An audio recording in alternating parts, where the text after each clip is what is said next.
Welcome to Ripstop on the Record, the podcast for makers, by makers, where we talk about all things MYOG. Brought to you by Ripstop by the Roll. I think it's good, right? Yeah, I think that was a good take. Hey everyone, welcome to Ripstop on the Record. I'm Jameson. And I'm Avery. On this episode, we are talking with Dr. Amanda Mills from NC State's Wilson College of Textiles. Dr. Mills is an assistant professor in the Department of Textile Engineering, Chemistry, and Science. There are a lot of reasons that we wanted to talk with Dr. Mills and people at NC State, because it is home to one of the most unique labs and resource centers I've ever heard of, and one of the most unique ones in the country at the very least. They host quite a few programs in two different departments, whether it's textile research, but also to textile and fashion development. And we talk a lot about some of the groundbreaking research they're doing, some of the projects that Dr. Mills and her counterparts are working on, as well as what students go through, and also some courses that the public can take. So Avery and I have been chatting about them, and they're things that even you all listeners can take as well. So there's a lot of really neat things happening, and we're going to get into all of that in just a minute. Just a few things before we get to the episode. Our not Black Friday sale is going on right now. You can get everything on our website at a discount. It's our biggest sale of the year, so don't miss out. And that runs through Monday. Also, make sure to check out the new collections page on our website. We've got new colors of Mara 70 and Mara 100. We also just picked up Permacore thread for industrial machines, and you can see all of the other new items we have there. If you haven't seen it already, we also released a second generation of our 1.1 ounce Sil Poly XL. It performs just as well as the old version, but it's lighter, it comes in more colors, and it's made with the same quality that Ripstop is known for. Also recently released XLPE foam. This is a professional grade foam that's used for padding and stability. I got to prototype with this stuff a lot. It's like I made my whole bike packing setup basically with this foam, and it's really, really awesome. Like a small example, I use this old kind of crappy foam for one of my bike packing bags, and when I replaced it with XLPE foam, it shaved a weight off of the bag weight total just from using this foam. This stuff is awesome. Like if you were to cut open straps and hip belts of packs from big companies or well-known companies, this is the same foam that you'd see in a lot of those places. So it's fantastic. I'd really recommend it. Make sure you go check that out.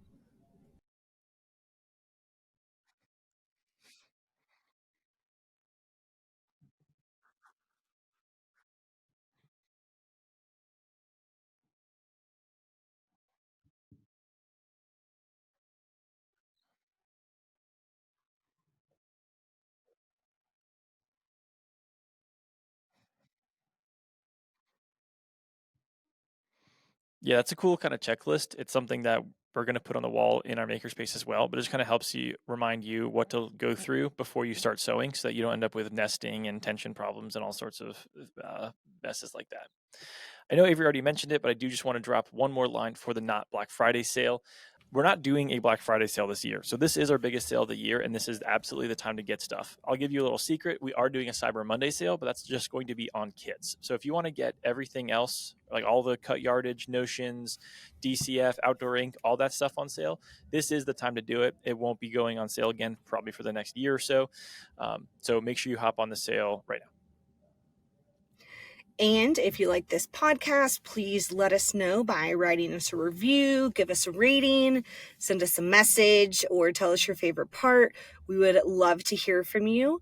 Plus, when you take action, it makes it easier for others to find our podcast. Share it with a friend. And finally, let's get to the episode.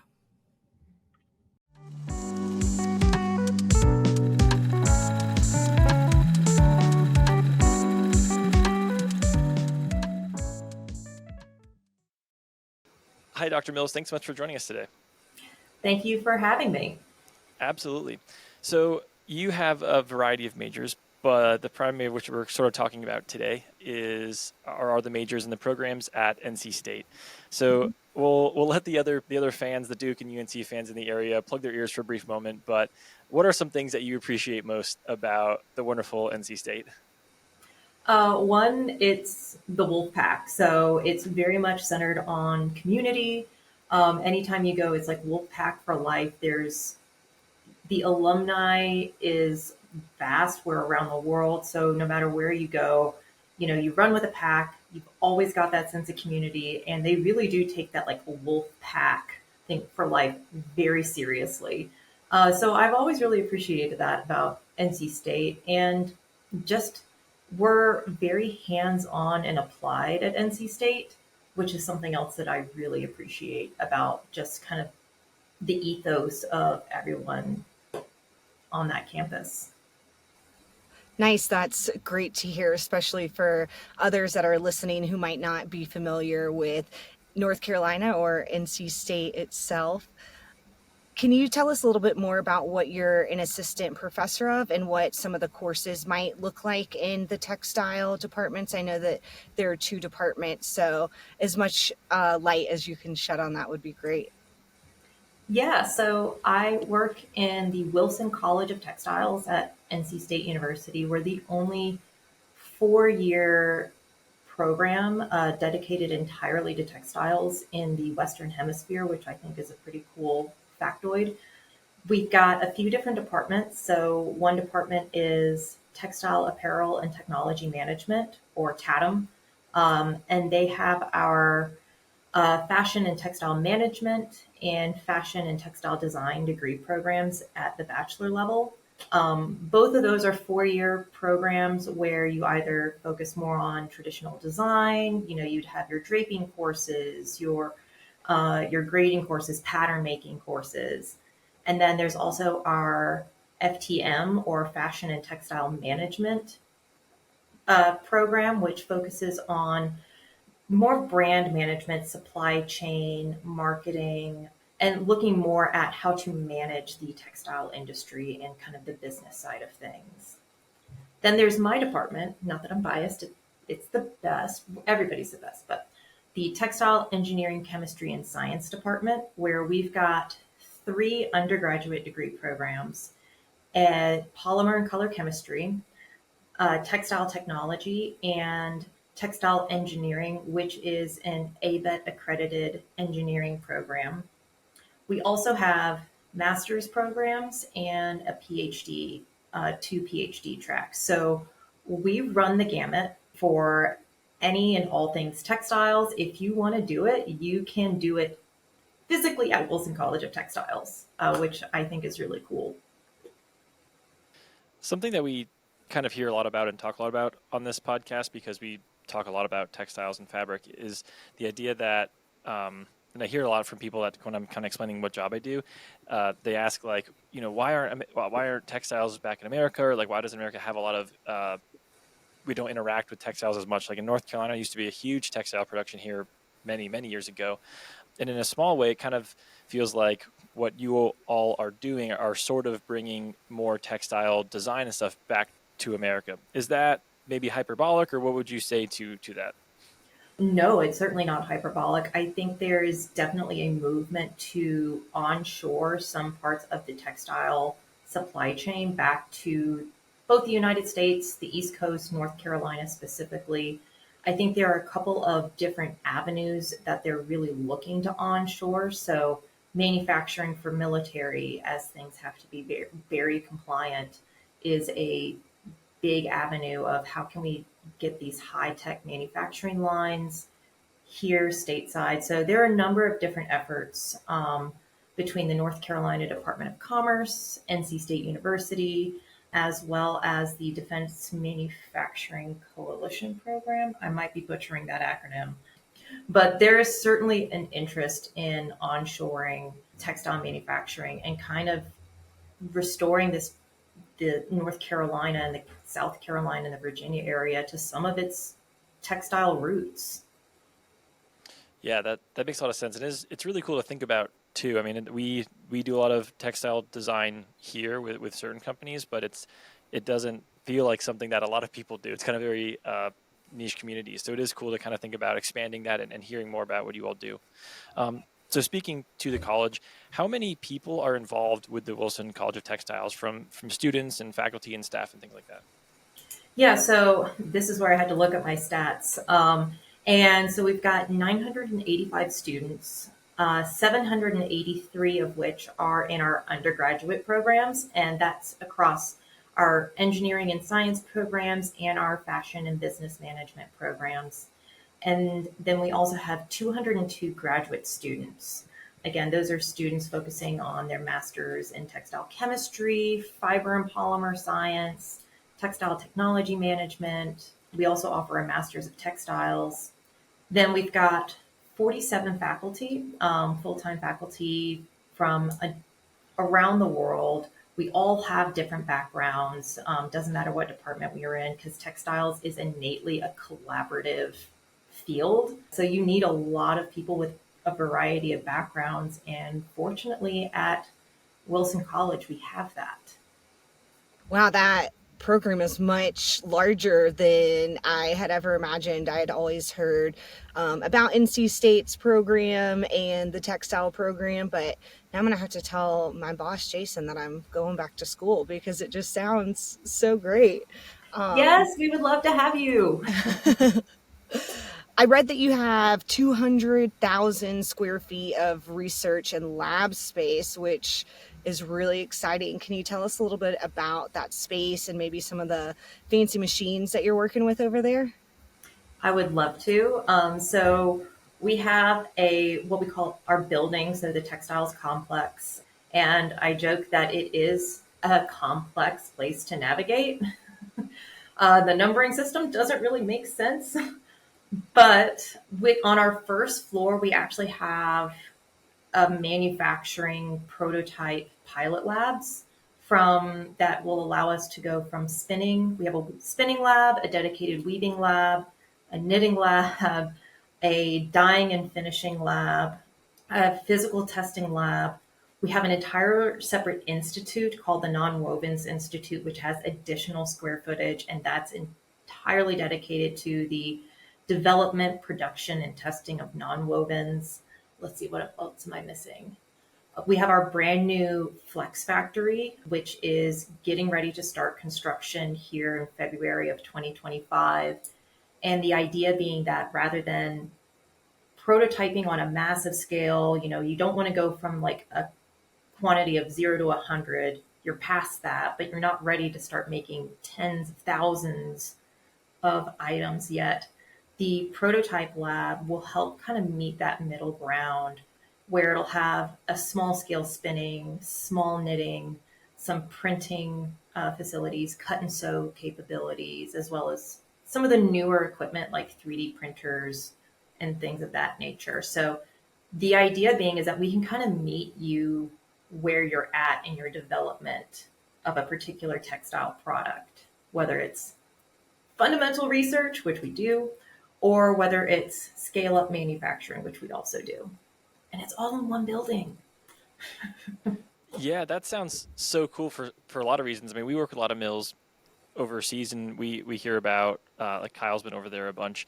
We hear about kind of all the machinery and whatnot, but those things typically feel so far away. I mean, just geographically, they're extremely far away, but also like how you take a textile from ideation to production also feels really far away because we work on it, we design it, and then it shows up many months later on like a big pallet, in like 10,000 yards or something.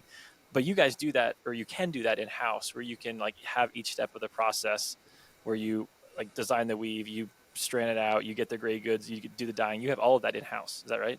Yes, yes. Wow. It's so cool. I love giving tours because, you get people, like you said, that we just order it on Amazon, 2 day shipping, it shows up, you have your clothes. I always tell Right. people you will never shop for clothes the same way again after touring our labs because you actually get a chance to see how it's made and you learn just how much work and science and technology just goes into a basic t-shirt. And it's always really fun. And of course, we have a sock machine. So everybody who comes on a tour usually leaves with a fresh pair of NC State socks made on site. That's awesome. It makes sense why you have 200,000 square feet now. Like our warehouse or our office that we moved into 2 years ago is 40,000, and it feels enormous. And it felt huge when we moved in here because the previous space was like 10,000. But to house all that stuff, yeah, like 5 times bigger, I guess, is at least the size that you would need.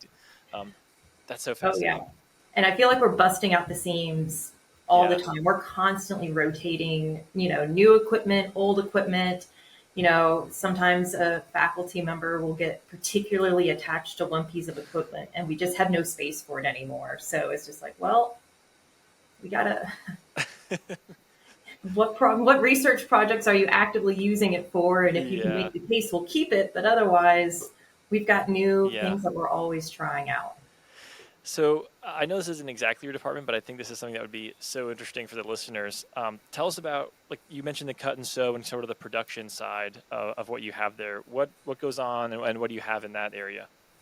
So that a lot of that is part of our industry facing department, our Zeiss Textiles extension. It's actually our non-academic department within the college that really interfaces with industry. So they're the ones that essentially run all of our labs, our spinning labs. Like I ran through the gamut earlier, the spinning, weaving, knitting, physical testing, nonwovens, dyeing and finishing, prototyping. And so they actually interface with both local, national, international customers that range in size from startups to big brands like Gildan and Hanes brands. And the idea being that you can actually trial out some of their research ideas that they may want to not re reset up an entire manufacturing line to try out. We're able to do that very quickly and rapidly, try that out for them, so they can then justify whether or not they want to spend, hundreds of $1,000s to retool a manufacturing line for a new item. So as far as our cut and sew facilities, we've got a Gerber, Lectra cutter, we've got buttonholes, serging machines, flat locks, straight stitches, heat sealing, ultrasonic welding. So we try and like cover the basics across a wide variety of products. We're not going to go super deep into one particular area just so that way we can Sure. continue to meet the needs of most everyone. So it sounds like you have like the strongest soft and hard good design facility right on site too. Not gonna lie, we might. Yeah, that would make a lot of sense. That is so fascinating because it's also unique to have all of those things, like you mentioned, without being a place that does full-fledged production scale, where you're gonna have to spend a lot of money. That's hard. That's hard to find virtually anywhere. Yeah, we are super unique. We're like, we kind of liken ourselves to kind of being the last people standing in the US, at least, that has this type of capability under one roof.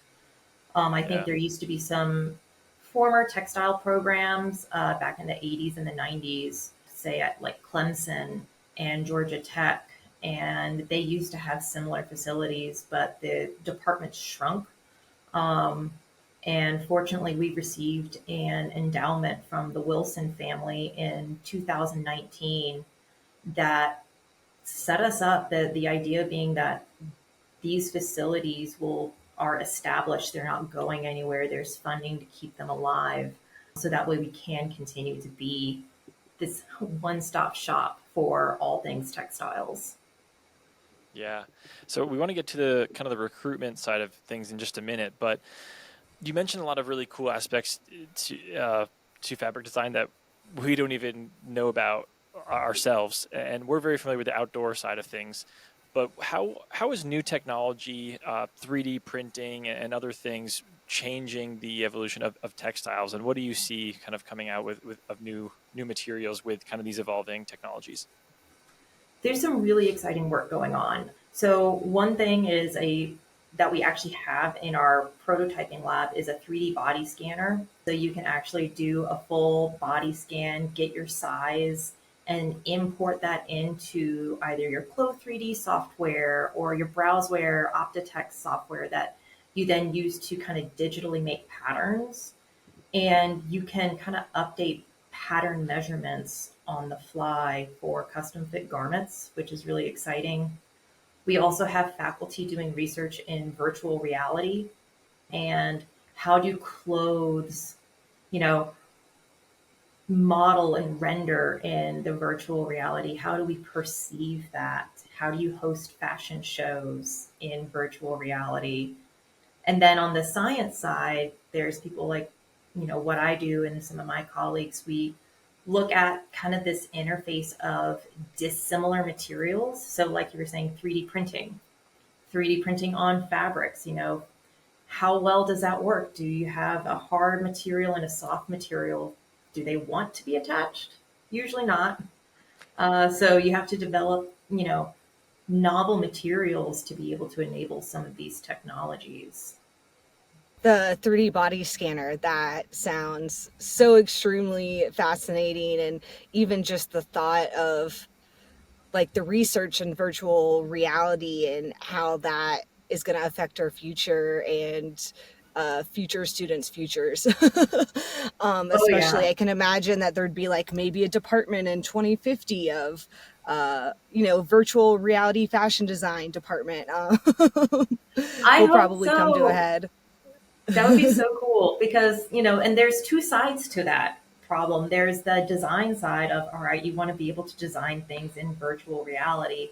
And then there's also the side of how do you scientifically render a fabric in virtual reality without burning out your CPU, which is really difficult. So it also kind of highlights just how interdisciplinary textiles is becoming even more and more every day, looking at these new algorithms to model the drape of a textile based on the textile structure.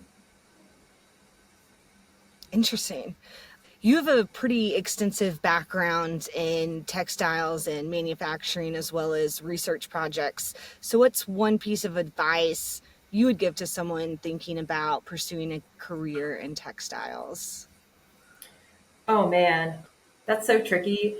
The one thing I would say is to keep all options open. Textiles is a global community, so always keep your horizons open because there are different opportunities within the textile field, whether you're in business, engineering, design, material, like developing novel polymers and sustainability or optimizing supply chains. It doesn't really matter what your particular niche interest is. Chances are you can apply that to the textiles field. So I find that the field in general just tends to attract people who are just really jazzed about textiles because we are all just like my background is mechanical engineering and I took a knitting class and just never looked back. So I think my best piece of advice is just keep your eyes open and there's always an opportunity in the field, no matter what your interest is. I think that was one of the most surprising things when I first started working here is how textiles are everywhere and you don't really recognize it, or at least even just like fiber sciences are everywhere from like ropes and cords and stuff to to like fabrics themselves. I never really realized it until I started to assess every like material where they came from. So it is kind of a good point that like you can get into it in kind of a lot of different avenues because no matter what your industry is, you're probably using textiles to some extent. Yeah, I don't know if any of my colleagues had like a straight path into textiles. Most of us kind of had really roundabout pathways where they got really involved in forensic chemistry and became a forensic chemist in textiles. Everybody has such a unique entryway to textiles. It's hard to, it's but the one thing that we all have in common is fibers and textiles and these really unique materials that touch every facet of our lives. Yeah.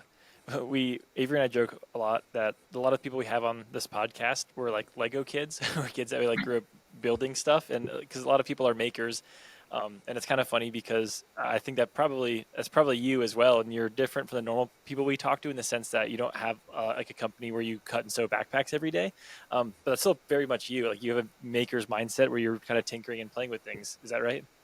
Absolutely. I was the Lego kid, and much to my parents' chagrin, I also disassembled our home piano and reassembled it. So we we're a type, and we all end up Yes. in the same place. So That's actually very similar to my first instrument story. I played the violin and I was I don't know. My mom really wanted me to start playing violin before I started sports because if I started sports, she's like, "You're never going to go back to the violin if you do that first."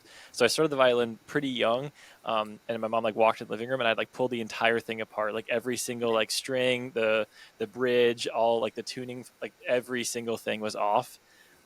And she's like, "Oh," I learned a lot about you when you were three because I just knew you were going to take things apart. I did get it Yep. back together, but I'll say, um, well, the next question is, did you reassemble the violin and did it still work? we had to go somewhere because I was like 3 or 4, so just destroying things was the, the only option. But Fair it did enough. work. Fair It enough. did work. Yeah. So for people that are interested in learning more about textiles, I think your point about people kind of having a circuitous path to get there is really good. But I think there's a lot of people that may already be in some sort of discipline that maybe want to get back into textiles. Is there a place where you would recommend content or resources or information for people that want to learn more about textile development and stuff like that? Yeah. So I'm going to plug NC State here. Perfect. We have an Instagram, which is always fun to see, what our students are up to, what types of careers they're going and pursuing. So it really kind of gives you an idea of just the broad possibilities on where you can go with textiles. Our Zeiss Textiles extension that I was referencing earlier also offers a series of short courses and professional development workshops, covering everything from textile fundamentals, where you get a week and you learn everything from fiber all the way to finished product. And then they also offer more targeted courses. Say you want to do a knitting intensive, whether it's circular knitting or weft knitting or a weaving intensive. There are different professional development options that we do offer both on campus. And then we also have a completely remote Masters of Science in Textiles, I believe, offered entirely online. So we've got a number of options for people who are local or want to travel, but also for anyone who's just looking to increase their knowledge on textiles. Fascinating. That's great information to have. And one of the things you said that really piqued my interest was the short courses that you have. Can you explain a little bit more about that, what those courses might look like, who can join those courses, and etc.? Yeah, they're open to the public, really. We tend to Awesome. have people shipped to us from, say, companies. I'll throw an example. I know Meta came and did a big textile fundamentals training, and we custom designed this course for them because they were bringing, Wow. 15 people here to learn about textiles. But then we've also got our standard courses that are just offered year round. And again, they cover everything from Lean Six Sigma to textile testing and finishing to knitting to spinning to weaving. So, and those you can essentially go online to our website under ZTE, Zeiss Textiles Extension, and there's information about their short courses and professional development, such as when we're running those, how much it costs to enroll, if it's going to be offered only online or in person, either or. That would be definitely your one-stop shop for information. Avery, do you think we can convince Jason that you and I should go to those? Oh, yeah. I think we could definitely work our way into a short course. That would be really exciting for us. And just the fact that you're local and learning about that you're the largest textile, program in the Western Hemisphere is pretty incredible. Yes, and what's even better about those short courses is when you come in person, you actually get a chance to work in our labs with our lab managers. So it's pretty cool because Ooh. you get to like run the sock machine, which is it's a lot of fun. Yeah, we have a big fascination with socks here at Ripstop. It's always going around about like some people have sock discounts. Everyone has their own preference. We go to trail days every year and they're handing out free socks. So it's like one of those things that's close to our heart. I would love to come make some socks. I feel like that might be benign for some people, but I'm just like, Oh, that sounds like the best day ever. You I can't be an love it. outdoors person and not obsess about your socks, I think. Yeah. Well, having given these away at like trade shows and things like that, we always hear back about how these are the best socks ever. So I could use a couple of socks experts like y'all to come in and be like, all right, are these truly legit? Do they I pass will the sign up. outdoor enthusiast? Yeah.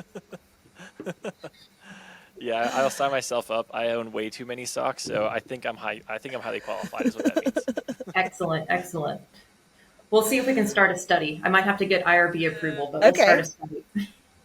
study. I love that. This conversation has been wildly exciting, and one of the things that I'm most geeked out about is the 200,000 square foot research space. So this might be a hard question for you to answer, but is there a favorite project or innovation that's come out of the Wilson College of Textiles? I can imagine that with 200,000 square feet, there's a lot of research and innovation going on, but is there anything that kind of sticks out in your mind for an innovation that's come out of the lab or out of the program? So depends on where you want to focus, because there's so many, like you said, there's so many different avenues. So for this one, I'm going to focus a little bit more on things that have been a little bit more commercialized in our industrial. One of the ones I think Okay. is super cool is a mosquito-proof knit structure that was invented by one of our faculty, Dr. Andre West. He actually runs Zeiss, and he's a knitting expert. And so he worked, I forget who with, but or who funded the work, but the resulting what was a garment that the mosquitoes needle, I guess. I don't know. I'm not familiar with mosquito anatomy, but That's okay. their beak can't get through the pores. The pore size of the knit structure is so small that the mosquito can't bite you, essentially. So I think that's super cool, especially Wow. because it means you don't have to rely on chemical repellents or things like that. It's literally a physical barrier. Hold on, I wrote down some other ones. We also have, let's see, one of my senior design teams I'm going to brag about. It actually Yeah. was sponsored by Hanes Brands, and their challenge was to create this wellness garment. And so the team took inspiration from weighted blankets and said, all right, everybody's so anxious. What if we figured out how to incorporate a weighted blanket into a hoodie? And so they did. And it's going to be on the market, I believe, this fall through Champion. I think it's going to be like their wellness anti anxiety hoodie. So that's another really cool kind of commercial outcome from our school. Both of those are great to think about. Neither of them would have ever crossed my mind. So hearing that things are coming out of your program like that, and I can only imagine you probably have a list long of other really exciting things. Thanks for sharing that. You just keep Oh, like yeah. giving me more things to ask questions about, but I'll try to hold back Well, until we get and I'm through all like, the I know they're going to questions. ask about like research later. So I want to save some of the fun inventions that are coming out for that Ooh. section as well, because it's really cool. The danger, but also the cool part, I feel like of textile development for me is that I'm kind of a gear nerd anyway, so it just like enables me to buy more stuff. So hearing about like this mosquito proof clothing, I'm like, man, I already bought sun shirts because I hate sunscreen, which gave me the chance to buy more sun shirts. But now I need to buy more like mosquito shirts. My wife will not be thrilled. There's more stuff for me to buy. That sounds really cool though. You mentioned your partnership with Hanes.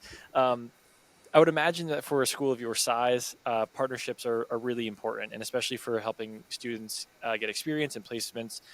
Uh, do you have other examples, or what role do company partnerships and corporate partnerships play with your students in your industry? Huge. That's one of the things I love about our college is our department entirely, the ZTE department entirely dedicated towards maintaining those industry relationships. Mm. We also have our North Carolina Textile Foundation, which is kind of our alumni donation network, but we get so much partnership and FaceTime with different companies of all sizes. So, from Parkdale Mills, Hanes, Gildan, Nike, Patagonia, all the big brands. But then we also have small brands that we work with, like Carpe, the deodorant company, wanted to come do some wicking towels one year. And then I am fortunate that I work with senior design because our senior design program is entirely funded and run by industry. So every project that our graduating seniors in textile engineering and textile technology programs, they're all literally working for a company their senior year, essentially, through this program. So, for example, this year we've got projects by Lycra, we've got one by Under Armour, Hitachi Energy. We've got a whole host of just different companies, and some of which you wouldn't even think are interested in textiles, Sure. that come and say, hey, we're kind of interested in textiles or this material or this composite. How can you help us? Yeah. So industry is like the lifeblood of our college. It really is. I guess I can see why you all were a great choice for this textile. I mean, NC State's known for its engineering already, but also your network is so vast. I suppose you were really well placed to kind of run this really unique program, and because you're kind of pioneering this program in terms of being one of the only places in America that has it at all. But I guess you probably already had a really good basis of some of these connections and partnerships that have really helped the textile department flourish now. Absolutely. In fact, we are just celebrating our 125th anniversary as a college this year.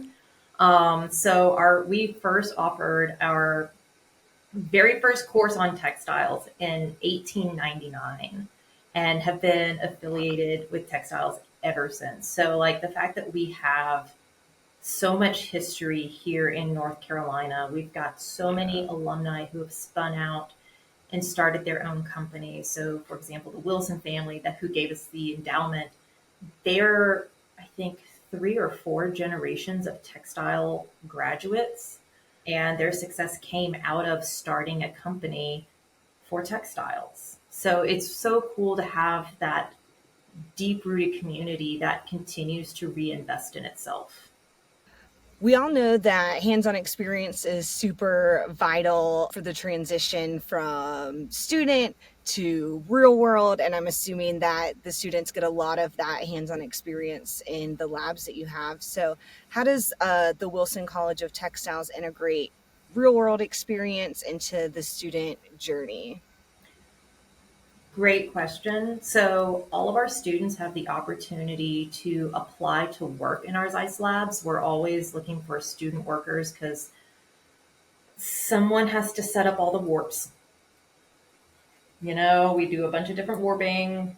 It's great to have an undergraduate put some Netflix on or something like that and just pull through. Um, but then we also have our own career fair and our own internships. So we're able to kind of have that integrated network. Textile companies from around the nation know that they can come here to North Carolina State, to the Wilson College of Textiles, to recruit students who already know the things that they might have to teach someone else from a material science program. And then I think like I was saying, our senior design program in the textile engineering and textile technology, because we work so closely with industry, I often tell people, they enter that program in August as a student. And then 9 months later in April, they leave that program as a young professional. And our feedback from our company sponsors, they say, your students who have gone through this program come out a year ahead of their peers in terms of ability to manage a corporate navigate that transition from being a student to being in corporate America, where they know how to manage their time, they know how to work on a team. That's a huge one, is working on a team that understand timelines of, hey, 2-day shipping doesn't really exist out in corporate America when you're trying to get things maybe from Sri Lanka. You're going to have to wait a few months. and plan for that. So I think our students are so fortunate because industry is so ingrained in our education from day one that by the time they graduate, they're ready. They're ready to go on, whether it's corporate, whether they go and get a job, or whether they stay on for grad school. And it's not just grad school in textiles, grad school anywhere. They're very ready and capable. What are some of the most popular jobs that students get? I would imagine there's a huge variety of them, but is there a few, 3 to 5 or something that are like the most common? Yeah, and this is going to be me speaking from my engineering science side. I can't really speak towards Sure. the other department. I'm assuming fashion design, brand management type jobs. Most of our students that I interact with want to go after material development developer jobs or product developer jobs. Some do like quality test and quality control jobs, whether it's for building the machinery, whether it's for testing a new product. Those are some of the most popular jobs. Everybody wants to go work Hmm. for the North Face or Nike or Adidas. Every student who comes through wants to do that. All of them want to do something with sustainability.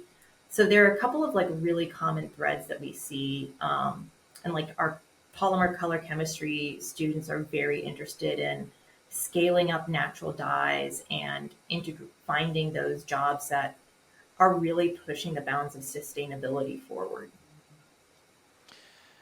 That's a question that I guess we didn't have, so I don't mean to throw a last second question at you, but what do you all do around sustainability? I would imagine it's a lot, but could you give us a 5 minute version of how you teach that and how you build that into your programs? Yeah, so it's actually one of the core values of our college is creating, a sustainable life where textiles enhance and improve life for all.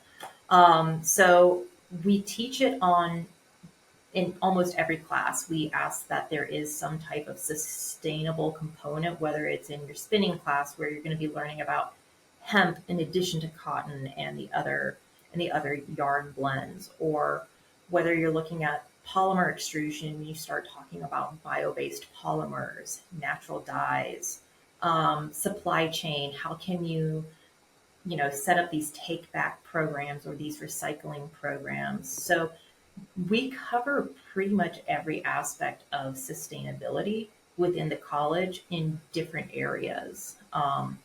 One thing I'm going to highlight here is our one of our faculty. Actually, I guess she's not faculty, but our associate director, Melissa Sharp, for our Zeiss Textiles extension, just led a huge grant that we were awarded from NSF called the Engines Grant. And it's our textile sustainability and innovation engine, where they are really working with local Carolina manufacturers and distributors and recyclers, as well as with Gaston College, to help address this sustainability crisis that we're in and to help provide resources for addressing that. So it's a really neat program. It's a first cohort of its kind. And we have the ability and the option to win up to $137 million from the government over the next 10 years for textile sustainability. So it's really, really Wow. exciting. We're just continuing to build on it. Yeah, that sounds extraordinary. So we teased the research portion a little bit earlier, so I want to get to that and give you some time to talk about that. The Wilson College is known for being at the forefront of a lot of different textile research, and I don't want to pretend like I know anything about it. So can you just tell us about what you're excited about and what sort of research you all are doing? Yes. Oh my gosh, I am so excited. So this is where you might have to tell me to shut up at some point. So just please interrupt me if I just start going off. But we've got our TPAC Center, our Textile Protection and Comfort Center, and they're doing innovative work on firefighter turnout gear. Not only do we have pyroman, so you see like several flamethrowers torching this poor mannequin to test out, turnout gear and eliminate PFAS in firefighter gear because that's such a huge chemical component of the protective layers. We've got part of the body scanner is being used to research turnout gear for women because women in the firefighting field have such a higher rate of cancer because their garments aren't designed to fit them as effectively. We have research in medical textiles, and that one of my good friends and colleagues, Dr. Jessica Gluck, does work on stem cells and uses tissue scaffolding to grow beating hearts from scratch, which just Wow. blows my mind. Yeah. It's so cool. We've got faculty looking at creating dye-sensitized solar cells, biodegradable polymers. Another one of our faculty, Dr. Erica Ford, developed the ability to like 3D print a house. Oh my Again, gosh. stuff that just Yeah. blows my mind. My area of expertise is in smart textiles, so I'm actually on a program right now called Smart E-Pants, or Smarty Pants. That's funded by the intelligence agencies where we're developing clothes for spies. And so I think that's really cool where Yeah. my work is embedding microphones and other devices into your clothes to where they feel like clothes, but they can do so much more. What else do we do? That takes the like the technology we talk about around here of like, okay, what's, how do we get this material to be as light as and waterproof as possible? Completely changes the scope of like what a good material is. I'm like, I just want it to be really waterproof and really light and strong. You're like, hey, let's put microphones in this thing that have it wear correctly. Yeah, that's that's Yeah, next by the way, level. have you ever tried to wash your phone because it doesn't like that? So that's my No, research is like, hey, what if we put your phone in your shirt and threw it in a washing machine? you're gonna need a lot of rice to like dry out those pants. Yes. Wow, that is fascinating. Okay, so I have this random thought here. I was out camping this weekend, and I was thinking about how cool it would be to have like a solar panel that could help charge like your bike lights and my head unit and stuff like that. But one that actually worked, because like normally a solar panel, like if it could fit on a bike, it wouldn't be that great. I was bike packing. So what do you think? Could we see like clothes that could like were solar panels that like, could receive power one day? Like, is that Absolutely. possible? One day it might be possible. The challenge, and let me know if I get a little too deep into the weeds, Okay. because you just touched on energy harvesting, which is another area of interest of Ooh. mine, where you're talking about solar energy harvesting. That's typically going to be panel based. And most solar energy harvesters are pretty inefficient, which is why, like you said, you don't want to add them to a Right. biking pole. It's pretty small.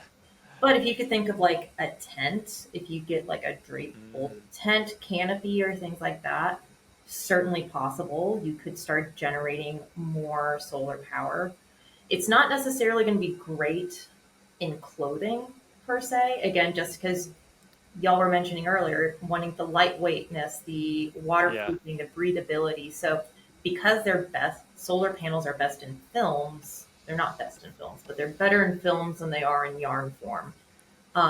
You definitely want to keep your clothes, that which makes sense. means make sure they're still breathable, make sure they're still comfortable, because there's nothing worse than wearing clothes that are uncomfortable. Nothing guarantees that you're going to throw it out like clothes being uncomfortable, regardless of how cool and helpful it is. So if your solar energy harvesting shirt isn't comfortable to wear, doesn't matter if it harvests energy, you're probably not going to wear it. That makes sense. Yeah, nobody wants to wear a plastic bag. No, no. I think they did that in the Zoolander Derelict campaign, but not necessarily something you're really going to see in this day and age. I'm curious to know what is one material that you're most excited about right now, especially after all the things that you just mentioned in terms of research and innovation that you guys are doing. So I would love to hear from you what that one material is that you're just super stoked about. Probably the one I'm most excited about right now is, besides the beating hearts from stem cells, which is just beyond cool. Um, One of my colleagues, Dr. Wei Gao, is working on a fiber-based lithium-ion battery. So right now, most lithium-ion batteries, and they're like what you're going to find in most of your electronic devices, your phones, your watches, they're rechargeable. They have a lot of power density, but they're all going to be really in what we call pouch form. So not great for textiles. They're not really washable, and they're definitely pretty fragile, as in really should not puncture them. But she has made a fiber-based lithium-ion battery that she has shown can be crumpled up, bent, and it will still work. So that's really, really I was going to exciting. ask, is this like something, a fiber based lithium ion battery? So is the purpose of that to like replace traditional batteries? Is that what we're looking at? Or to use Maybe one day, materials to charge? eventually. Wow. Yeah, and if we talk about having microphones in your garments, you need some way to power those microphones. And if you want to avoid those pouch batteries, then yeah, having a fiber base where you can actually have your battery as part of your cloth, I think is just so cool. Wow. I'm really excited for our listeners to hear about all of this because we're all about DIY and MYOG, or making your own gear. So people come up with crazy ideas of ways that they want to make gear specific to them or specific to what they're doing. But I can't wait for them to hear this because now it's really opening up a whole world beyond making your own gear, going down to making your own fabric, but like make it a battery. Like, I just think that's super fascinating. And I hope that people hear this and get inspired and have some crazy idea that might not be too crazy to actually be perceived one day. So, Oh my gosh, yes. No, I think one of my eventual goals, 10, 15-year goals is to kind of have, those electronic kits where you can kind of build your own electronics. But like, to me, it'd be so cool to have that in a fabric form. So build your own wearable, like your own smart garment, and it's all set up. All you have to do is plug and play, and I think that would just be so cool. wow. That would be really cool. Yeah, I love the idea of that. I have sort of two questions to wrap us up here. One is what, so you're so intimately connected with textiles in your work life, but as when it pertains to you, like you're outside of work, what are some of your favorite, um, where do you want to see textiles grow, I guess, out like in your hobbies and what you want to do outside of life? Do you see applications you're like, man, I'm working on this, but I would love to see this type of material just get better? What's your personal application for that? Oh my gosh! So I was a big runner. I'm a really active person. So kind of like y'all, I'm in the outdoors area. So I'm always thinking about how textiles can help make us safer. Especially I think about women on our own. Like I run by myself at night, and I'm like I'm always a little freaked out while doing so. Thinking of different ways to integrate safety features, whether it's visibility or an SOS feature into garments, I think is going to be really interesting, and it kind of helps motivate me in my own research. Um, Also, I don't want to get eaten by mosquitoes either. Living in North Carolina, I hate them. I want to see more mosquito-proof fabric. So, and then of course, I can't get enough of textiles at work. So, I am a crafter at home. I knit, I crochet, I sew. And so it's just like trying to work with these materials and see just the different capabilities. It'd be neat to start seeing a lot of what we're doing on our garments more so in other aspects of textiles, like our chairs, our floors, our cars. A lot of these features can be really interesting and unique in other areas. I just haven't sat down to think about them yet. But maybe your Yeah, listeners will have some cool ideas for us. yeah, yeah. All right, so our last question, it's kind of our flagship question that we ask everybody. I'm really excited to hear your take is what material is missing on the market?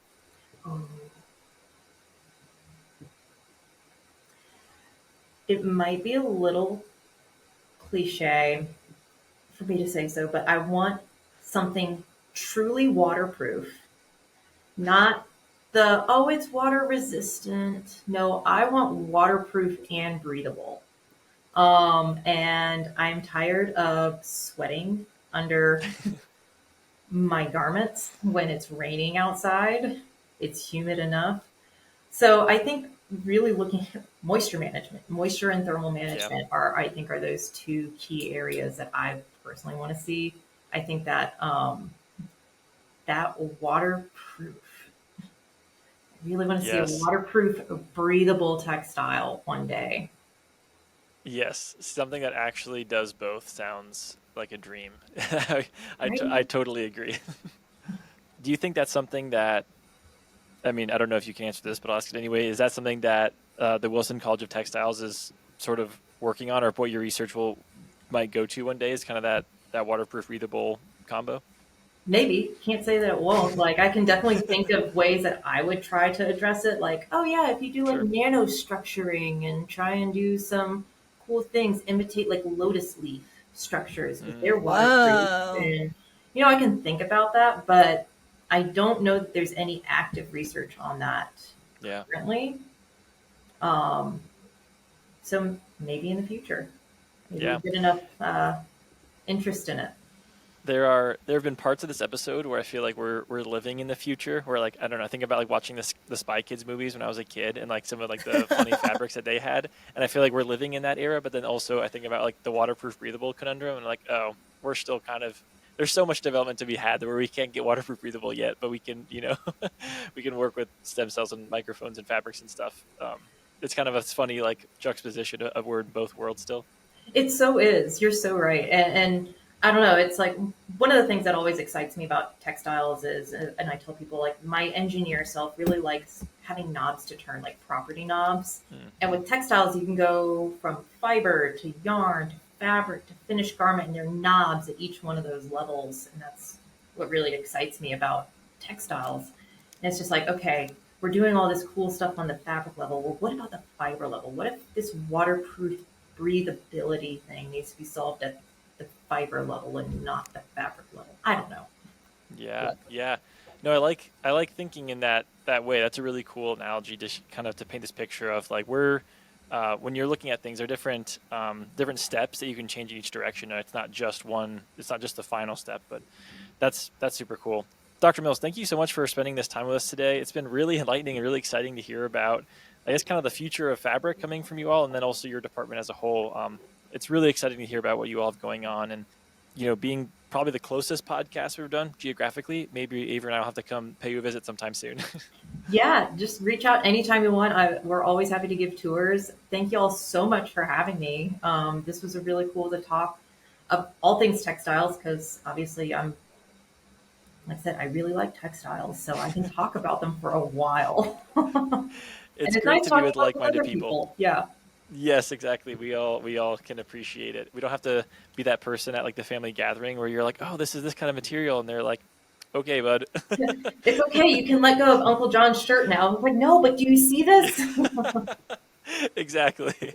Exactly. Cool. Well, thanks so much, and we'll talk to you soon. Great. Thank y'all so much. Have a great rest of your day.